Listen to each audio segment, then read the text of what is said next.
साहेब बंदगी सतनाम। आज का विषय खास है कि गुरु का जो पद होता है वो इतना भारी होता है, उसकी महिमा हम लोगों को इतनी गानी चाहिए, जितना समय मिल जाए उतना ही कम है। गुरु हमें काल से छुड़ाता है और जन्म मरण के चक्कर जो लगा हुआ है इससे मुक्ति दिलाता है। गुरु किसी भी क्षेत्र का हो, गुरु तो गुरु ही रहता है। और गुरु को इतनी महिमा क्यों गाई जाती है? सिर्फ अपने कल्याण के खातिर। सतगुरु कबीर साहब ने इस काल की जो हम लोग भक्ति कर रहे हैं उसका ज्ञान बताया। काल की भक्ति ऐसे होती है जैसे कोई लक्ष्य हो, इंसान को ये लगता है कि लक्ष्य को हम पा जाएंगे तो हम मंजिल पर पहुंच जाएंगे। तीन लोग में कोई लक्ष्य नहीं है।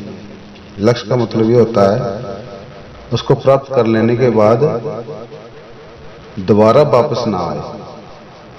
यहां पर लक्ष्य पाने के बाद फिर वापस आना पड़ता है। जिन लोगों ने शब्दों को सिद्ध किया, 8 सिद्धियां 9 निधियां हासिल करी, उनका लक्ष्य यही था। और वो इस सृष्टि मंडल के मालिक हैं और वो अपना ज्ञान बांट रहे हैं, पूरा खुले प्रचार कर रहे हैं। और कबीर साहब ने भी अपना, सतगुरु साहब ने परम पुरुष परमात्मा का प्रचार किया, सतनाम का संदेशा दिया। तो गुरु ऐसी अवस्था है जो हमारे दोनों तरफ ध्यान रखती है, काल पे भी और अंत समय हमारा कल्याण का भी। एक समय की बात है, एक साधु बाजार में घूम रहा था।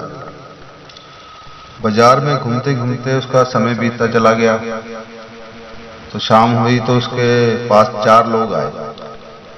4 लोगों ने उसकी बहुत सेवा करी। अच्छे मतलब कि पैसे वाले लोग थे, वो धनी लोग थे। तो बिना स्वार्थ के कोई सेवा नहीं करता है। तो साधु की शंका हुई, ये मेरे तन मन से सेवा कर रहे हैं, वे क्या रीजन हो सकता है? तो उन्होंने पूछा, साधु ने पूछा कि भाई बात क्या है, आप इतनी सेवा कर रहे हो, कारण बताओ अपना, क्या परेशानी है? तो वो कहने लगे कि हम आपको अपने घर ले जाना चाहते हैं। जब घर ले जाने की बात आई तो साधु ने उनकी सेवा जैसे देखी, तन मन धन से करी उन्होंने, तो उन्होंने उनकी बात को स्वीकार कर लिया। जब बात को स्वीकार किया तो उनके घर चले गए। जब घर गया साधु तो वहां जाकर पूछा, हाँ अब अपनी परेशानी बताओ। उन 4 ने कहा कि भी देखो, हमारे को आपकी जान चाहिए। तो साधु बड़ा हक्का बक्का हो गया। तो साधु ने पूछा, भी ऐसे क्या परेशानी है जिससे मेरी जान लेके तुम्हारी परेशानी दूर हो जाए? तो कहते हैं कि भी हमारा काम में थोड़ी सी बाधा पड़ रही है, तो तांत्रिक को बुलाया कि भी एक बलि की जरूरत है, भी हमें बलि देनी है अपने कुल देवता को। तो ऐसे की बलि चाहिए जिसके आगे पीछे कोई ना हो। उन 4 ने ये कहा कि हम 4 हफ्तों से तुम्हारा पीछा कर रहे हैं, तुम्हारी यही जानकारी लेने के लिए, आप कहाँ आ रहे, कहाँ जा रहे, आपका आगे पीछे कोई नहीं है। तो हमें ये लगा कि आपकी मृत्यु हो जाने पर आपका रोने धोने वाला कोई नहीं रहेगा, तो हमें ऐसी ही बलि की जरूरत है, और आप देखने में भी अच्छे हो, तंदुरुस्त हो। फिर साधु सन्न हो गया सुनकर, मैं तो काल के चक्कर में फंस गया। जब साधु शांत स्वभाव में रहा थोड़े समय के लिए, तो उन्होंने ये कहा कि बलि लोगे कब? कहा महाराज जी आज ही आपका बलि लेने का समय है। तो रात का प्रबंध कर रखा था, तांत्रिक बुला रखा था उन्होंने अपने घर में। तो कहने लगे कि ऐसा है मुझे, उन्होंने फिर पूछा, 4 ने भी आगे कोई इच्छा है किसी से मिलना है वो बता दो, वो हम पूरी कर सकते हैं। कहता मिलने की इच्छा तो है पर हमें 15-20 मिनट का टाइम चाहिए अकेले में, मुझे अकेला अवस्था चाहिए। तो उन्होंने क्या करा कि एक कमरे में उनको भेज दिया, चारों जनों ने। 15-20 मिनट तक वो साधु ने ध्यानस्थ होकर अपने गुरु से बात करी। जब वो साधु ने गुरु से बात करी तो गुरु ने भी उसका जवाब दिया। कहने लगे कि गुरुदेव आज हम काल खड़ा है हमारे सिर पर सामने, अब बताइए हम क्या करें। 4 लोग मिले हैं, वो कह रहे हैं कि तुम्हारी बलि होगी आज, तो हमें इस काल से निकालो। उन्होंने अरदास करी तो गुरुदेव ने बोला ऐसा है कि आज आपकी बलि होनी निश्चित है। जब गुरुदेव ने ऐसी बात कही साधु से, बात यहां समझने वाली है भाइयों। कहने लगे कि ये आपका पूर्ण जन्म का कर्म है, ये आपको ये नहीं मालूम आप पिछले जन्म में आपने क्या किया था। हत्या जीव जो होती बहुत भारी होती है, वो हमारी मुक्ति का बाधा और रोड़ा बनती है। फिर वो साधु ने पूछा भी ऐसा क्या मैंने कर्म करा जो कि ये 4 जने मेरे पीछे पड़े हैं और आज बलि लेने के लिए तैयार हैं, अतारू हो गए हैं। फिर उन्होंने गुरुदेव ने ध्यान लगाकर कहा आप पिछले जन्म में आप तांत्रिक थे। तांत्रिक जो होता है वो बलि ही लेता है, या किसी जानवर की या किसी की। तो कहने लगा कि मैं तांत्रिक था, इस जन्म में साधु बन गया। तो ये साधु का भेष इसलिए मिला क्योंकि आपकी अवस्था ऐसे बननी थी, संजोग बनना था आपका। तो कहा कि भी ये 4 लोग कौन थे। कहता आपने इन 4 को बकरे के रूप में काटा था, एक एक करके, अलग अलग करके। तब वो साधु के पास ज्ञान मिला गुरुदेव को। जब जानकारी हो जाती है ना आपको, तो उसका बहुत आराम मिलता है। ना जानकारी होने के कारण हमें बहुत दुख भोगना पड़ता है। तो साधु ने सारी बात गुरुदेव से जब सुनी और समझी तो कोई बात नहीं, कहता हमने आपको ये ज्ञान दे दिया है, हाँ आपके बार जन्म नहीं होंगे, ये डिस्काउंट है आपका, ये तो आपको 4 जन्म और लगते। तो गुरुदेव ने जब उनको जानते थे कि भी इनका समय ऐसा आने वाला था, उनको जब ज्ञान समय आने पर दिया। जब समय से ज्ञान मिल जाता है तो उस इंसान को, जीव को अपना विवेक से वो दुख नहीं भोगता है, वो अपनी कुर्बानी दे देता है। फिर उस साधु ने कहा कि ठीक है महाराज, गुरुदेव आपकी आज्ञा से आंखों पर है, मैं भी अब तैयार हूं बलि देने के लिए अपने। तो जब अंदर गया था साधु तो उसके दिमाग में, उसके चेहरे पे बहुत टेंशन थी।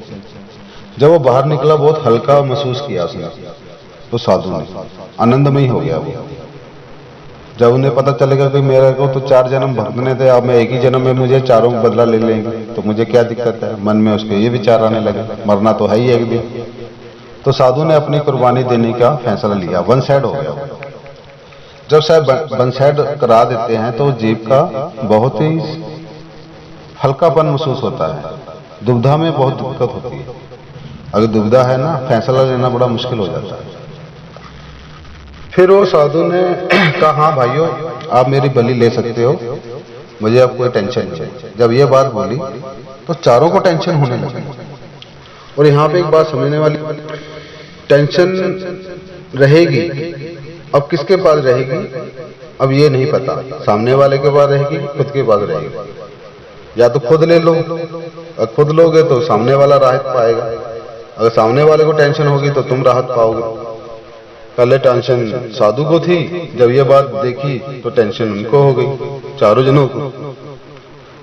तो उन्होंने 4 ने विचार किया, अभी ये साधु जब पहले परेशानी में था, जब अंदर क्या करके आया है, क्या इसको मिल गया, ये सच जानने के लिए। और 4 ने बात पूछी कि वे आप ये बताइए कि आप इतने परेशान होने के बाद परेशानी से राहत कैसे हुई, किससे बात हुई आपकी, क्या कारण है आपकी खुशी का। कहता भाई अब मैं अब बलि देने के लिए खुश क्यों, तुम्हारी बलि भी संपूर्ण रहेगी और आप आनंद से इसका काम कीजिए। अब मैं मरने के लिए भी तैयार हूँ, मेरे गुरुदेव ने मेरा आदेश दे दिया कि तुम्हारी बलि पक्की होगी। क्या गुरुदेव से बात हुई आपकी? कहता वो कैसे? कहता ये हमारी अपनी आपस की बात है। तो उन्होंने पूछा पूरी बात, तो उन्होंने कहा कि मेरे गुरुदेव ने यह आदेश दिया कि तुम्हारी बलि इसलिए होगी, इन चारों को आपने पिछले जन्म में बलि के रूप में ही काटा था। ये चारों जने बकरे थे और आपको बदला लेने के लिए चारों ने इकट्ठा कर दिया है हमने, और चारों जने एक ही बार में तुम्हारा बदला ले लेंगे, तो 4 जन्म तुम्हें भुगतने नहीं पड़ेंगे। जब ये बात सुनी तो वो सनबन रह गए चारों जने जो साधु को पकड़ कर लाए थे बलि देने के लिए। फिर वो साधु ने कहा फटाफट अपना कार्य कीजिए, तांत्रिक बुला ही रखा था। फिर उन चारों का फैसला ही बदल गया जब ये बात उसने अपने गुरुदेव की उनके आगे रखी। तो भाइयों, गुरु इस पद की महिमा गाई जाती है। हमारे वो हितैषी हैं। सतगुरु कबीर साहब ने हमारे बारे में इतना अच्छा ज्ञान दिया निकलने का।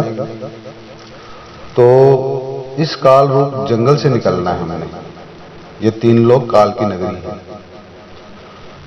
तो जब उन्होंने साधु ने जब ये ज्ञान रखा तो उन चारों का फैसला बदल गया। कहता अब हम इसको मारेंगे साधु को, ये साधु फिर अगले जन्म में हम बकरे बनेंगे, फिर ये हमें तांत्रिक के रूप में काटेगा। ऐसा तो पता नहीं कितने जन्म तक चलता रहेगा अदला बदला। तो बदला लेना तो इंसान की फितरत है, पर बदलाव नहीं हो पाता है। हमारा जीव का बदलाव नहीं हो पाता है। बदलाव कौन करता है? जो महान होता है, जो क्षमा करता है, बदलाव वो करेगा। तो हम अपने गुरुदेव की महिमा गाएं, उनकी बुराई ना करें। बुराई इस संसार की कभी भी जाएगी नहीं।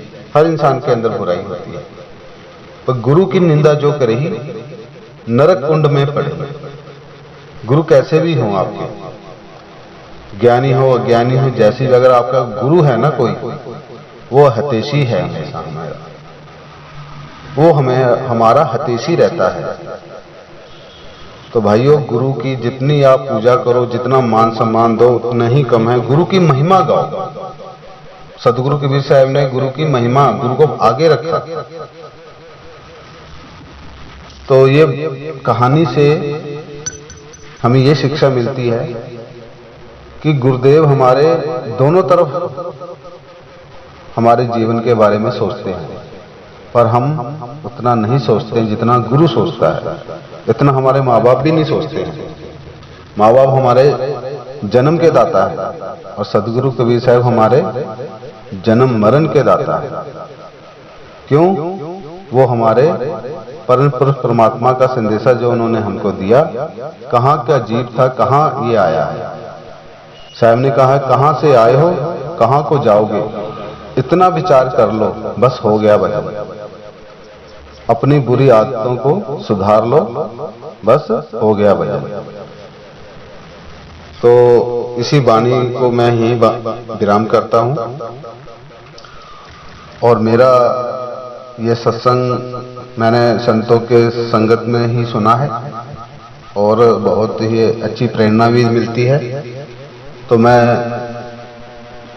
कोशिश करता हूं कि आपको अपने गुरुदेव का ज्ञान आप लोगों को पहुंचाऊं, और आप लोग भी आगे चैनल बनाए हो तो आप भी अपने गुरुदेव का जितना सत्संग सुनते हो, उनका रिकॉर्ड करते हो, उसकी वीडियो बनाकर जरूर डाला करो। हर व्यक्ति अपने समय निकाल लेता है काम के लिए, माया के लिए, पर अपने सत्संग के लिए जरूर समय निकालें। ये निकालना बहुत जरूरी है, हमारे अपने कल्याण के लिए होता है। जो भी कुछ करते हैं हम अपने लिए ही कर रहे हैं। हमें अच्छे से अच्छे विचार रखने चाहिए।